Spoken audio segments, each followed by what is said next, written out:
జగన్కి బాబుకి ఉన్నటువంటి తేడా ఒకటే.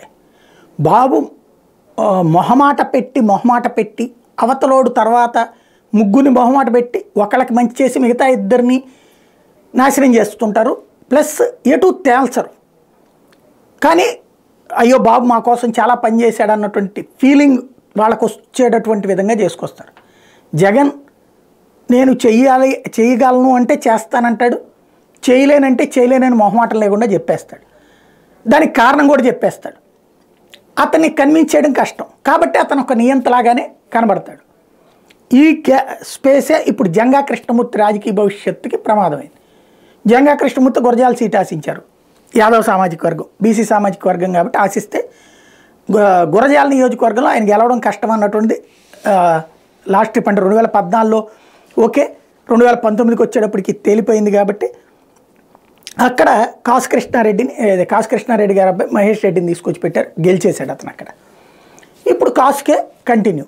జంగా ఈ ట్రిప్ తనకిస్తారని ఆశించారు. అయితే తనకు ఆల్రెడీ ఎమ్మెల్సీ ఇచ్చారు. వాళ్ళ అబ్బాయిలకి ఇద్దరికి స్థానిక సంస్థల ఎన్నికల్లో పదవులు ఇచ్చింది పార్టీ. మీరు గెలవలేరు అక్కడ అన్నటువంటిది చెప్పేశాడు జగన్మోహన్ రెడ్డి. మీకు టికెట్ ఇవ్వడం కష్టం, కాసే అక్కడ ఇస్తున్నాం అన్నట్టు. అలాగే అది ఓసారి మళ్ళీ సర్వే చేయించండి అన్నారు. సర్వే మళ్ళీ చేయించారు. జంగాకి అసాధ్యమని తేలింది, వదిలేశారు.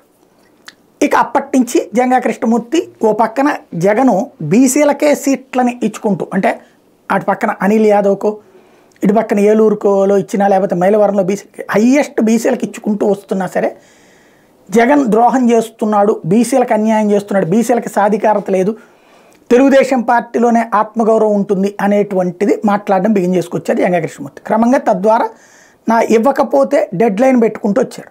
జగన్ ఏమీ మారలా. సరే చంద్రబాబు నమ్ముకుని మొన్న మధ్యన పార్టీకి రాజీనామా, ఈ కథ అంతా నడిచింది జంగా కృష్ణమూర్తి. తీరా చూస్తే అక్కడ ఎర్రపతినేనిని వదిలేసి జంగాని దగ్గరికి తీసుకునేందుకు చంద్రబాబు సిద్ధంగా లేడు.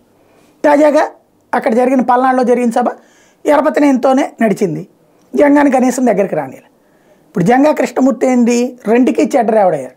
ఇటు తెలుగుదేశంకి దగ్గరగా ఎర్రపతినేని దగ్గరికి రానిడు జంగాని, అటు పక్కన వైఎస్ఆర్ కాంగ్రెస్ పార్టీకి దూరం అయ్యాడు.